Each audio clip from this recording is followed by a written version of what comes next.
جو لوگ کہتے ہیں حضور کو علم غیب نہیں تھا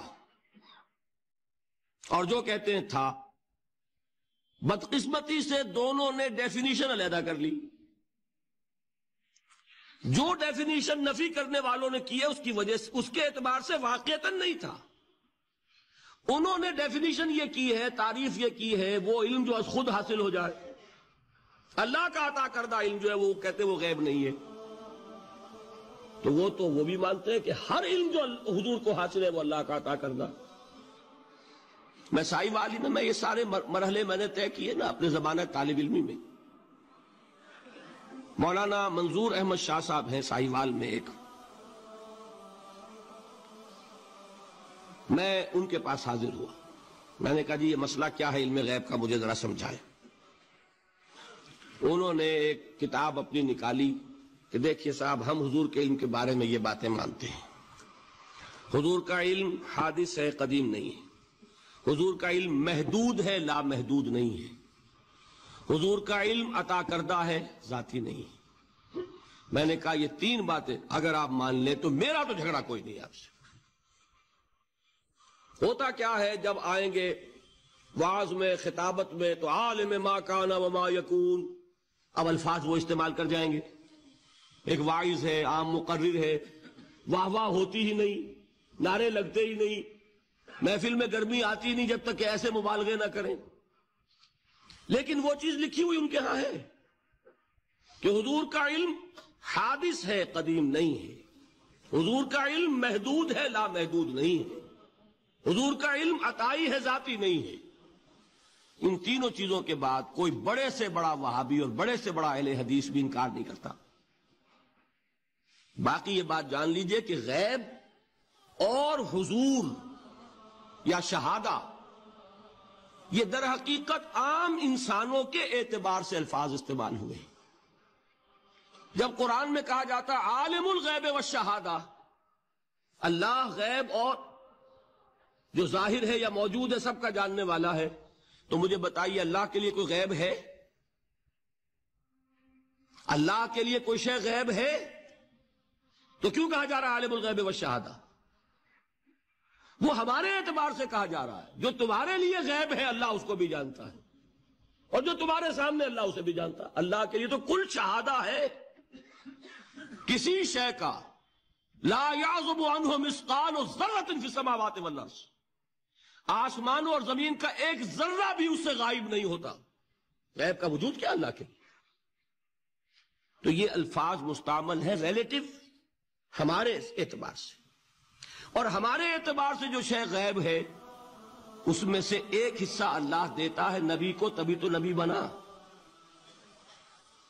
فرشتے کو دیکھا، فرشتہ ہمارے لیے غیب ہے.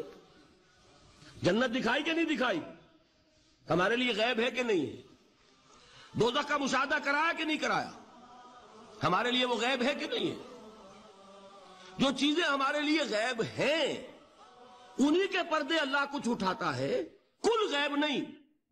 کل غیب کا علم ہو جائے گا تو وہ شرک ہو جائے گا. کل کا لفظ جہاں آیا شرک ہوا. جب آپ کہہ رہے ہیں محدود ہے، لا محدود نہیں ہے، تو کل کا لفظ استعمال نہیں کر سکتے. لیکن غیب میں سے کچھ علم دیا گیا تبھی تو نبی بنا، ورنہ میرے اور نبی میں فرق کیا ہوا پھر؟ البتہ یہ کہ وہ غیب کا علم ہو یا حاضر کا علم ہو، سائنٹیفک نالج ہو یا وحی کا علم ہو، کوئی بھی علم ہو، آیت الکرسی کے الفاظ نوٹ کیجئے، یعلم ما فی السماوات وما فی الارض، وہ جانتا ہے. ولا یحیطون بشیء من علمہ الا بما شاء، مخلوق میں سے کوئی بھی اس کے علم میں سے احاطہ نہیں کر سکتا مگر جتنا وہ چاہے. اب یہ بات علیحدہ ہے کہ ہم کون ہے طے کرنے والے کہ ناپیں بیٹھ کر کے اللہ نے ابراہیم کو کتنا علم دیا ہم ناپ سکتے ہیں؟ عیسیٰ کو کتنا دیا ہم جان سکتے ہیں؟ تو ابراہیم کا، موسیٰ کا، عیسیٰ کا نہیں ناپ سکتے تو محمد رسول اللہ کا کہاں ناپیں گے؟ یہ پاگل پن ہے. یہ ہے جو غلطی ہوتی ہے. ہم کون ہے طے کرنے والے؟ اللہ نے اپنے نبی کو دیا جو دیا، بات ختم. کل نہیں کہیں گے. کل کہا شرک ہو جائے گا، ذاتی کہا شرک ہو جائے گا. عطائی ہے، جو دیا اللہ نے دیا. اور کل نہیں دیا، جتنا چاہا دیا، ہے حادث، قدیم نہیں، تینوں چیزوں مان لیجئے تو شرک کا کوئی شائبہ نہیں۔ باقی جہاں ایک طرف قرآن میں وہ آیات ہیں کہ اللہ کے غیب کو کوئی نہیں جانتا، ٹھیک، وہاں یہ بھی ہے کہ لا یظہر غیبہ، لا یظہر علی غیبہ الا من ارتضی بالرسول، وہ اپنے غیب پر قابو نہیں دیتا مگر اپنے رسول میں سے جس کو چاہے۔ یہ دونوں آیتیں قرآن کی ہے کہ نہیں؟ اسی لیے در حقیقت جو غیب کی نفی کرتے ہیں حضور سے، وہ کہتے ہیں کہ از خود معلوم ہونے والی شے غیب ہے۔ ہم کہتے ہیں از خود تو کوئی بھی شے کسی کو معلوم نہیں، ہمیں حاضر کا علم بھی اللہ ہی دیتا ہے تو ہوتا ہے، غیب کا تو بہت دور کی بات ہے۔ یہ مسئلے بڑے سیدھے ہیں، خام خواہ ہم نے پیچیدہ بنایا ہوا ہے۔ خدا کے لیے ان مسئلوں کو سلجھائیے۔ حضور کو علم غیب حاصل تھا یا نہیں؟ اس میں جو اصل ٹرک ہے، مسئلے کو حل کرنے کے لیے جو اصل کلید ہے وہ کیا ہے؟ پہلے غیب کو معین کر لیں، غیب کسے کہتے ہیں؟ بعض لوگوں نے اس کی ڈیفینیشن یہ کر لی، غیب کا علم وہ ہے کہ جو از خود حاصل ہو جائے خدا کے دیے بغیر۔ اس معنی میں تو کسی کو کوئی علم حاصل ہی نہیں، کوئی اختلاف ہو نہیں سکتا۔ یہ جو شہادہ اور غیب کی اصطلاحات قرآن مجید میں آتی ہیں وہ اس اعتبار سے آتی ہیں کہ ایک وہ چیزیں جو ہماری نگاہوں کے سامنے ہیں، ہم اپنی آنکھوں سے دیکھ سکتے ہیں، اور آنکھوں کے لیے ہم نے ٹیلیسکوپ بھی ایجاد کر لیے، مائکروسکوپ بھی ایجاد کر لیے، اسے دیکھ سکتے ہیں۔ ایک وہ عالم ہے جو ہماری نگاہوں سے پوشیدہ ہے، فرشتے ہماری نگاہوں سے پوشیدہ ہے، وہ نہ ٹیلیسکوپ سے نظر آئیں گے نہ مائکروسکوپ سے نظر آئیں گے۔ عالم آخرہ، جنت دوزخ ہماری نگاہوں سے پوشیدہ ہے۔ یہ عالم غیب ہے ہمارے لیے۔ اللہ تعالیٰ غیب اور حاضر دونوں کا جاننے والا ہے، حالانکہ اللہ کے لیے غیب ہے ہی نہیں۔ آپ سوچیے، اللہ کے لیے تو آنے واحد میں ہر شے اس کی نگاہوں کے سامنے بیک وقت موجود ہے، اس کے لیے غیب نہیں ہے۔ جب قرآن کہتا ہے عالم الغیب والشہادہ، وہ ہمارے اعتبار سے جو چیز ہمارے لیے غیب ہے وہ اللہ کے علم میں ہے، اور جو چیز ہمارے لیے شہادہ وہ تو اللہ کے علم میں ہے ہی ہے۔ اس حوالے سے سمجھ لیجئے نبی تو ہو ہی نہیں سکتا جسے کچھ نہ کچھ علم غیب نہ دیا جائے۔ اگر نبی کا علم بھی وہی ہو جو ہمارا ہے تو پھر ہمارا اور ان کا فرق کیا ہوا؟ نبی نے فرشتے کو دیکھا ہے، نبی کو جنت اور دوزخ کی سیر کرائی گئی ہے، ملکوت السماوات والارض حضرت ابراہیم کو دکھائے گئے ہیں، کذالک نری ابراہیم ملکوت السماوات والارض۔ معراج میں حضور کو کیا کچھ دکھایا گیا ہے؟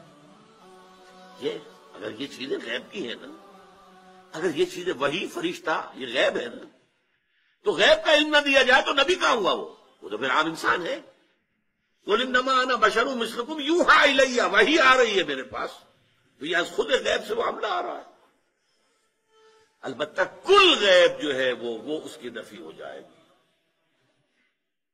کل غیب نہیں۔ چنانچہ یہ میں نے باقاعدہ ایک بریلوی عالم دین سے گفتگو کی تھی، ابھی میں طالب علم تھا، میڈیکل کالج میں پڑھ رہا تھا، تو انہوں نے جا کے اپنی کتابیں مجھے دکھائیں کہ دیکھیے ہم مانتے ہیں حضور کا علم ذاتی نہیں عطائی ہے، نمبر ایک۔ حضور کا علم قدیم نہیں حادث ہے، نمبر دو۔ حضور کا علم لا محدود نہیں محدود ہے۔ تو میں نے کہا پھر میرا تو آپ سے کوئی جھگڑا نہیں ہے، تین باتیں آپ واقعی مان لیں تو پھر میرا کوئی جھگڑا نہیں، میرا اختلاف تو ختم ہو گیا۔ اب ٹیکنیکل بحث ہے، قرآن مجید میں بھی آیا ہے لا یظہر علی غیبہ الا من ارتضی من رسول، اللہ اپنے غیب کو ظاہر نہیں کرتا مگر اپنے رسولوں میں سے جن کو پسند کرتا ہے ان کو وہ غیب کی خبر دیتا ہے۔ غیب کی خبریں دیتے ہیں نبی، تبھی تو وہ نبی کہلاتے ہیں۔ تو یہ غیب کا مسئلہ ہمارے ہاں علم غیب کا ہے، وہ بھی اس سے حل ہو جاتا ہے۔